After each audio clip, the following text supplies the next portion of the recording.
দরজা খোলো গিন্নি। ওই মাঝ রাতে সময় হলো আসার। আরে কই গো, ঘুমিয়ে পড়লে নাকি? দরজা খোলো। না, ঘুমিয়ে পড়িনি। মাঝরাত্রিরে ঘরের কথা মনে পড়লো। আর বলো না, মহারাজকে নিয়ে একেবারে হুলুস্থুলু কাণ্ড। সুস্থ করে এলে বুঝি? তা বুদ্ধিগিরি শুরু করলে কবে থেকে? এই দেখো গিন্নি, ও চিমটি কেটে কথা বলো না। একে বলে সারাদিন পেটে কিছু পড়েনি। কেন, রাজবাড়িতে কিছু জুটলো না? না জোটেনি। এখন বাড়িতে যা আছে দাও দেখি। বাড়িতে কিচ্ছু নেই। শেষ কবে বাজার গেছো মনে আছে? তাহলে চালে ডালে চাপিয়ে দাও। চাল থাকলেও একটি কোনা দল নেই, আর আমি কিছু করতে পারবো না। যা চাপাবার নিজে চাপাও, আমাকে বিরক্ত করো না, একদম বিরক্ত করো না।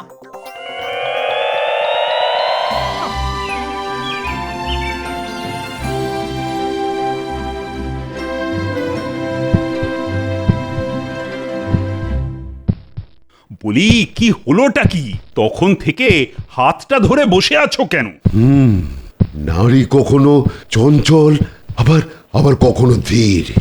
তা তা রোগটা কি ধরা গেল কিছু? এত সহজ নয়, বুঝলে? এত সহজ নয়। এ হলো আয়ুর্বেদ। অনেক পড়াশোনা, অনেক কঠিন অধ্যাবসায় দিয়ে অর্জিত বিদ্যা। সে না হয় বুঝলাম, কিন্তু মহারাজের হয়েছে কি সেটা তো বলবেন। আজ দুদিন ধরে শুধু শরবত ছাড়া কিছুই যে খাচ্ছেন না, আজ সকাল থেকে সেটাও বন্ধ করে দিয়েছেন। মহারাজ, মহারাজ একটু হাঁ করুন তো। এই এই মহা ঔষধটা একটু মুখে দিন। তোমরা সবাই মিলে আমায় কি পেয়েছো বলো তো? কতবার বলবো যে আমার কিছু খেতে ইচ্ছেই করছে না। একটুখানি মহারাজ, রোগের সময় কি ওষুধই না খেলে চলে মহারাজ? ঠিক কথা, ওষুধ না খেলে কি করে হবে মহারাজ?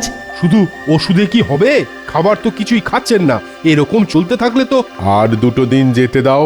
রাহুর প্রকোপ একটু কমুক, বুধের ঘরে রবির প্রবেশ ঘটলেই দেখবে মহারাজ সুস্থ হয়ে গেছেন। একই কাণ্ড, একই কাণ্ড! মহারাজ আজও কিছু খাননি? কি অন্যায়, কি অন্যায়! হ্যাঁ, কেউ কি কিছুই দেখবে না? না, বের করে দাও ঘর থেকে। আজ্ঞে মহারাজ, আমি মন্ত্রী। তা কি হয়েছে কি? এত চেঁচাচ্ছ কেন? না মানে, শুনলাম আপনি নাকি কিছুই খাননি। আরে আবার মতো কিছু এনেছো কি? তাহলে দাও, না হলে যাও যাও, আমাকে ঘুমোতে দাও।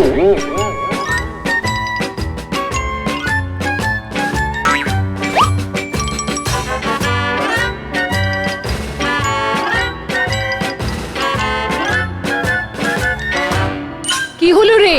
তাড়াতাড়ি কর, এখনো তেল কই না মালি না। এই রানীমা, দেখুন তো পোস্ত বাটাটা ঠিক হয়েছে কিনা। একি রে, একি পোস্ত বেটেছিস? একে কি পোস্ত বাটা বলে? আরো মিহি করে বাট, মিহি করে বাট। রানীমা, তেল কইটা হয়ে গেছে, চেখে দেখুন একবার। একি, এতে তোর নুন দিতে ভুলে গেছিস। আমি এক্ষুনি নুন দিয়ে দিচ্ছি। আমি ততক্ষণ পোস্তর বড়াগুলো ভাজি, তুই ভাপা ইলিশটা। হে ঠাকুর, ওকে সুস্থ করে দাও ঠাকুর, ওকে সুস্থ করে দাও। দেখবেন মহারাজ আজ সব পরিপাটি করে খাবেন, একটা ভাতও পড়ে থাকবে না। তোদের কথা সত্যি হলে তোদের সকলকে চন্দ্রহার বানিয়ে দেব। শুধু মহারাজকে সুস্থ হতে দে।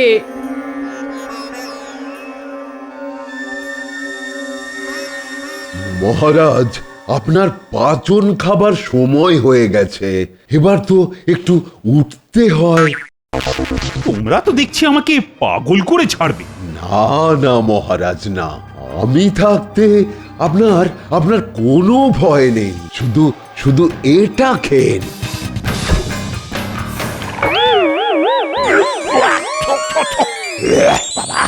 এটা কি?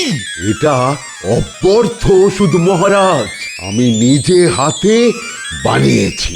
তাহলে নিজে গেল চত্ব সব। রানীমা আসছেন।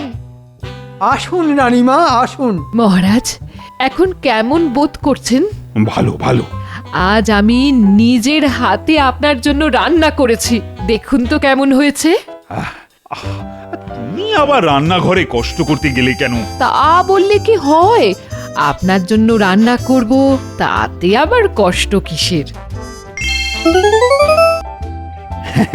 অনেক কিছুই তো করেছো দেখছি, তাই ভাবছি কোনটা দিয়ে শুরু করি।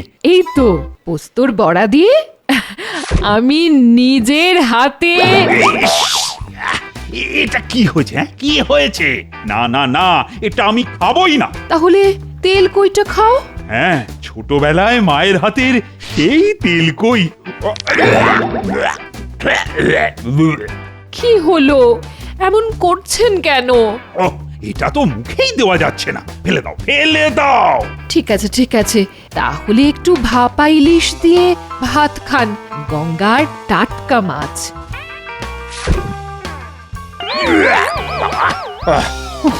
আমার গো, কেমন যেন আস্তে আস্তে গন্ধ লাগছে।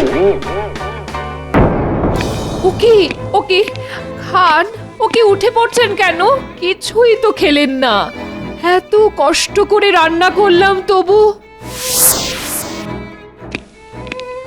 এই, তোমরা আমাকে আর বিরক্ত করো না তো, আমি এখন বিশ্রাম করব। যাও যাও যাও যাও, সকলে যাও তো এখন, যাও। মহারাজ তো কিছুই দাঁতে কাটলেন না, এত রান্না বান্না তো আর ফেলে দিতে পারি না। আপনারা সকলে আজ রাজবাড়িতে খেয়ে যাবেন। না, মনটা বেশ ফুরফুরে লাগছে। মাঝে মাঝে এরকম বেড়াতে গেলে মন্দ হয় না, তার উপর যদি মাসির বাড়ি হয়। কদিন মাসি যা ভালো মন্দ রেঁধে খাওয়ালো। তবে গিন্নির জন্যও বড্ড মন কেমন করছিল। না, বাড়ি গিয়ে আজ থেকে গিন্নির কথা মতো চলবে। হ্যাঁ। গিন্নি, ও গিন্নি, ওই গো, কোথায় গেলে? ও মা, তুমি এসে গেছো? এই তো দেখো না, হ্যাঁ দেখো কি এনেছি, দেখো। ও মা, কি সুন্দর গো! তুমি কি ভালো গো, আমার কথা কত ভাবো গো। কি সুন্দর শাড়ি! তাহলেই দেখো। আচ্ছা বেশ, এবার পুকুর থেকে ভালো করে নিয়ে এসো, আমি ভাত বাড়ি।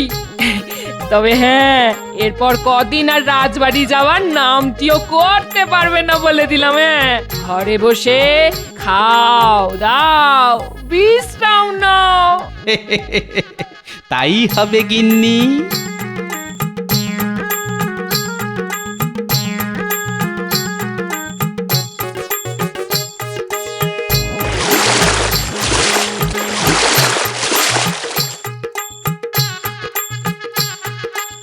কি গোপাল, কি খবর? এই তো কদিন মাসির বাড়ি গেছিলাম। তা ফিরলে কবে? আজই ফিরেই চান করতে এলাম। বেশ করেছো, এই জলে স্নান করে ও কি শান্তি। যা বলেছ, এবার দুটি ভাত খেয়ে ঘুম। তা ওই রাজবাড়ির দিকে যাবে নাকি? হ্যাঁ, হুম, গিন্নিকে কথা দিয়েছি, এখন কদিন বাড়িতেই থাকবো। ও তার মানে ওদিককার খবর কিছুই জানো না, তাই তো? না, আর নিজে থেকে খবর নিয়ে দরকার নেই, মহারাজ ডেকে পাঠালে তখন যাব না হয়। সে আশা আর না করাই ভালো। কেন? আহা, মহারাজের তো খুব অসুখ। সে কি হয়েছে? আরে কি হয়েছে সেটাই তো ধরা যাচ্ছে না, শুধু কিছু খেতে চাইছেন না। রাজবৈদ্য? না না, সেও কিছু করতে পারছে না। আমাদের যে কি হবে? আপনাকে আর একটু ভাত দি। দাদাও, তবে বেশি না কিন্তু। মন্ত্রী মশাই আপনাকে। না না, একদম নয়, মহারাজ কিছু খাননি, আমার মুখে কিছু রুচবে না। এই সেনাপতি মশাই, আপনাকে একটু মাছ দেবো? মাছ? আমায় নয়, মহারাজের নাম করে ওই মন্ত্রী মশাইকে দাও। মহারাজের নাম করে দিলে তো আমি না বলতে পারি না। দাও। এই তো, আরে আপনারা সব এখানে? কি ব্যাপার, মহারাজ কেমন আছেন? এখন বিশ্রাম নিচ্ছেন, কিন্তু কিছুই খাচ্ছেন না। কি হবে? কবে থেকে এরকম হলো? কাল মঙ্গলে রাহুর প্রবেশ ঘটল আর মঙ্গলও নিজের অবস্থান পরিবর্তন করলো। আমি বুঝতে পারছি না, এত উপাদেয় রান্না, তবু তবু মহারাজ খেতে পারছেন না কেন? দেখো বিজ্ঞানী, তুমি যদি সবই বুঝবে তাহলে আর আয়ুর্বেদ শাস্ত্রর প্রয়োজন কি থাকে? তাহলে আপনি সঠিক করে বলুন তো মহারাজের কি হয়েছে? ক্ষুধামান্দ, বুঝেছো? ক্ষুধামান্দ এই অর্থাৎ কি না, উদরে যা রয়েছে তা ওই পিত্তর সাথে মিশে এক প্রকার বায়ু তৈরি করেছে। আবার এই বায়ু আবার নতুন পিত্তর সাথে মিশেছে, ফলত জিভের স্বাদ কোরক সব অসার হয়ে ফলত। বুঝতে পেরেছি, সোজা বাংলায় অরুচি। ঠিক তাই। কিন্তু এখন কি করণীয়? জিভের উপযুক্ত রন্ধন, যে রন্ধন স্বাদ কোরককে আবার চাঙ্গা করে তুলতে পারে। সেটা কিরকম? মানে যার স্বাদ মহারাজের ভালো লাগবে, যার গন্ধ মহারাজকে মাতিয়ে দেবে। বুঝেছি বুঝেছি, আমি সব ব্যবস্থা করছি। না না, এসব এদের কম্যই নয়, মুখেই যত লম্ফঝম্প। আমাকে অন্য কিছু ভাবতে হবে। আচ্ছা, রাজবৈদ্য তো কোনো উপায় বের করতে পারছে না। মহারাজকে সুস্থ করতে হলে অন্য কাউকে ডাকা উচিত। সুস্বাদু খাবার মুখে নাড়োচা তো ভালো লক্ষণ নয়। অন্য কোনো বৈদ্য? শুনেছি খাম্বাজ রাজ্যে ভালো বৈদ্য আছে, কিন্তু মহারাজ অসুস্থ জানতে পারলেই তো খাম্বাজ রাজ যুদ্ধ বাঁধাবার মতলব বাড়বে। তাহলে তাহলে কাকে বলা যায়? পেয়েছি। এই এই hot hot hot hot hot, চল চল চল চল চল, হট হট। মহারাজ, এই দেখুন আমি আপনার জন্য কি এনেছি। কি এনেছো? আগে মিষ্টি দই, ভোলা ময়রা বিশেষভাবে আপনার জন্য বানিয়ে দিয়েছে। না না না, ওসব আমি খাবো না। একে দই, তার উপর মিষ্টি, বাবা, শুনলেই গাটা একেবারে গুলিয়ে উঠছে। নিয়ে যাও নিয়ে যাও। তাহলে কি খাবেন বলুন, আনিয়ে দিই। সেটা যদি আমি বলে দিই তাহলে তোমরা আছো কি করতে? ঘোড়ার ঘাস কাটতে? সেনাপতি, এদিকে এদিকে এসো। বলুন মহারাজ। কি এনেছো? আমি রাজকচুরি বলে একটি ওই ভিনদেশি খাবার এনেছি। তা কিরকম খাবার শুনি? বড় একটি কচুরির পেটের মধ্যে ওই ছোলা। ছোলা? আরে আমি কি ঘোড়া নাকি যে ছোলা খাবো? কিন্তু মহারাজ, এটি খুবই সুস্বাদু। হাতি ঘোড়া এদের সাথে থেকে থেকে না মানুষের খাবার দাবারের ব্যাপারে সবই ভুলে গেছো দেখছি। যাও যাও, ওই ছোলার কচুরি আস্তাবরের ঘোড়াদের খাইয়ে এসো। এই যে সভাকবি, তুমি ওরকম চোরের মতো মুখ করে দাঁড়িয়ে আছো কেন? হাতে ওটা কি? আগে ওই লেবুর আচার। কাব্যি লিখে লিখে না তোমার জিভটাও দেখছি মেলি হয়ে গেছে। সব যাও যাও, ওটা নিজে খাও।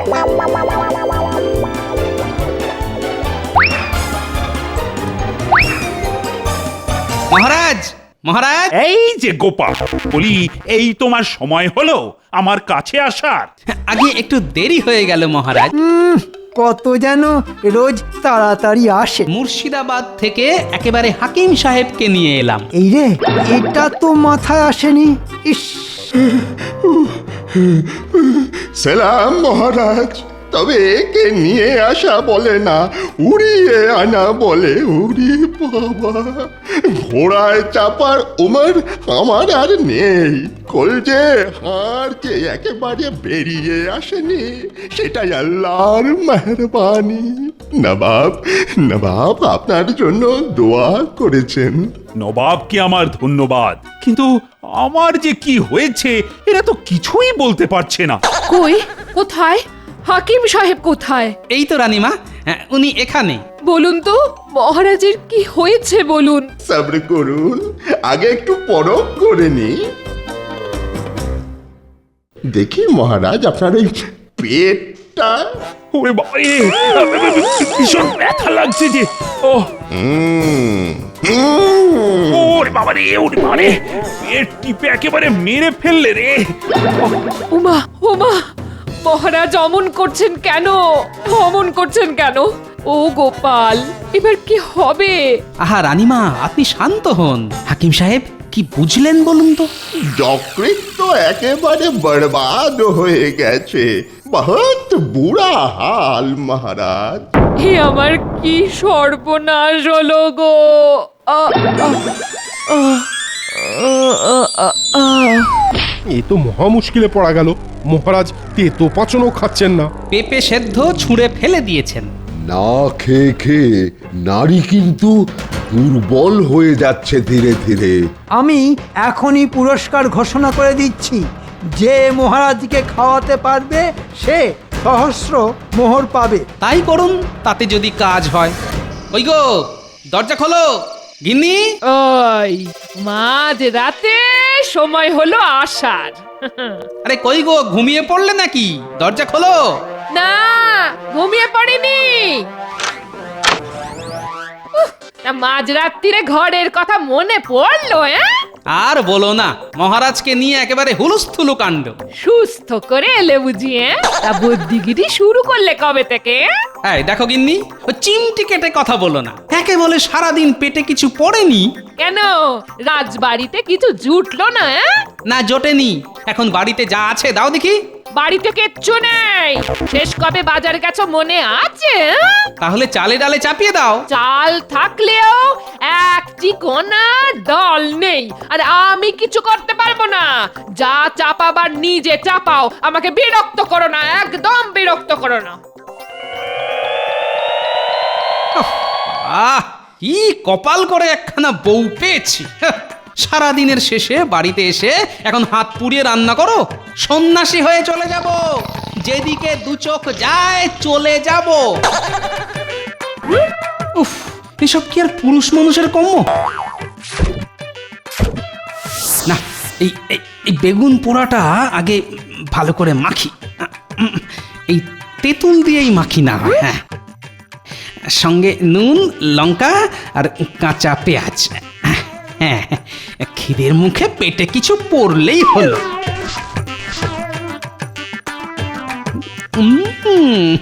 দারুণ তো। গরম ভাতের সঙ্গে পেঁয়াজ, লঙ্কা আর তেঁতুল মাখা বেগুন পোড়া। অমৃত, মুখটা যেন ছেড়ে গেল। আচ্ছা, মহারাজকে যদি এটা খাওয়াই।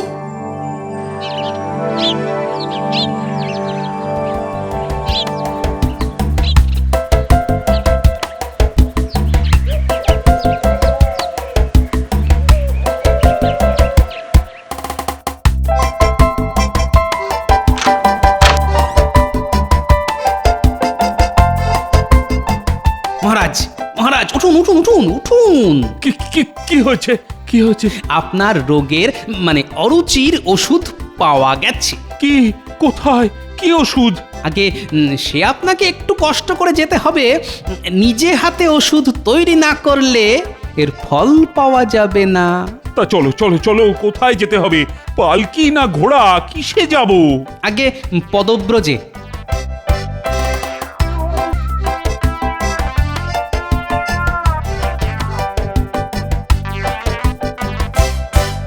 কি ব্যাপার মহারাজ, এত সকালে কোথায় যাচ্ছেন? গোপাল, গোপাল এক ওষুধের সন্ধান পেয়েছে, আমরা সেখানেই যাচ্ছি। কিন্তু পালকি? আগে পায়ে হেঁটে গেলেই ফল পাওয়া যাবে, তাই। কিন্তু নিশ্চিত উপকার পাওয়া যাবে তো? আপনিও চলুন না।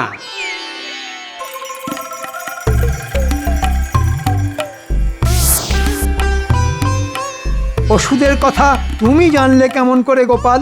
ওই স্বপ্নাদেশ বলতে পারেন, গুরুই পথ দেখালেন। ও, তা পথ নির্দেশ? একটু চুপ করো তো, কি সুন্দর পাখি ডাকছে, ফুলগুলো কেমন তাজা, এগুলো আগে দেখতে দাও। আহা আহা, প্রাণটা যেন জুড়িয়ে গেল। নদীর ঠান্ডা বাতাস, আহা, কতদিন পর। সত্যি, আমিও এসব কতকাল পরে দেখছি। ওষুধ ধরেছে মনে হচ্ছে। আমার নিজের রাজ্যটা যে এত সুন্দর সেটা তো আমি আগে বুঝিনি।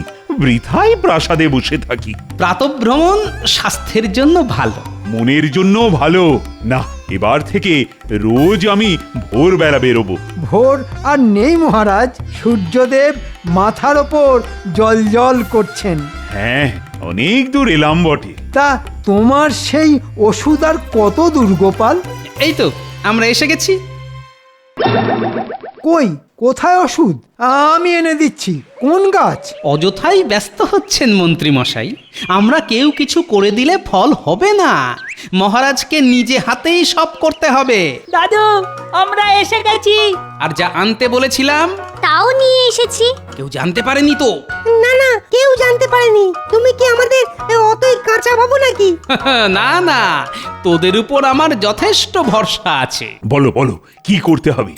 ওই যে দেখতে পাচ্ছেন, ওই দেখুন বেগুন ক্ষেত, ওখান থেকে কয়েকটি বেগুন আনতে হবে আপনাকে। এক্ষুনি নিয়ে আসছি। তারপরে উনুন জ্বালাতে হবে। কিন্তু চকমকি কই? এই তো। এবার আপনি যতক্ষণ বেগুন এনে উনুনের আগুনে পোড়াবেন, আমরা ততক্ষণ চাল ধুয়ে আনি। বেটা সব ব্যবস্থা করে এনেছে দেখছি। বেগুন পুড়িয়ে আপনি চান করে আসবেন, আমি ততক্ষণে ভাতটা রেঁধে ফেলবো।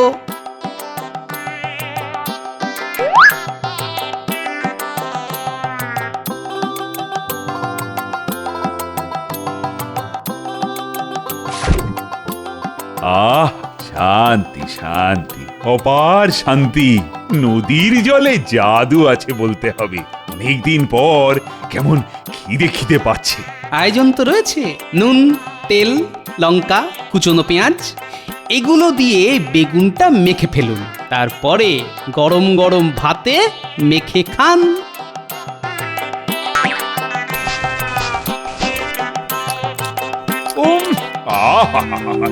অমৃত অমৃত, আজ কি খাবারটাই না খাওয়ালে। মুখের সব অরুচি যেন এক লহমায় কেটে গেল। এর জন্য পুরস্কার দেব আমি। কিন্তু মহারাজ, ওষুধ তো স্বপ্নে গুরুদেব বলেছেন, তাই পুরস্কারও তো তাঁরই প্রাপ্য, তাই না? তুমি গুরুদেবের নাম জানো না তো? না মহারাজ, জানি না। আচ্ছা গোপাল, কি নাম ওনার? শ্রী গোপালানন্দ স্বামী। আজ্ঞে, কি গোপাল, ঠিক বললাম তো? আসলে বহুদিন ধরে রাজকীয় খাবার খেয়ে খেয়ে আর প্রাসাদে বসে বসে আপনার অরুচি হয়েছিল মহারাজ। আজ পরিশ্রম করে নিজের হাতের বেগুন পোড়া ভাতও অমৃত লাগছে। ঠিক বলেছো। আয় রে, আমরা কত ভালো ভালো খাবার এনে মহারাজকে খাওয়াতে চাইলাম, কিন্তু শেষে বেগুন পোড়া খেয়ে রাজা সুস্থ হয়ে গেলেন। একেই বলে কপালের নাম গোপাল। শুধু গোপাল বলো না, বলো শ্রী শ্রী শ্রীমৎ গোপালানন্দ স্বামী।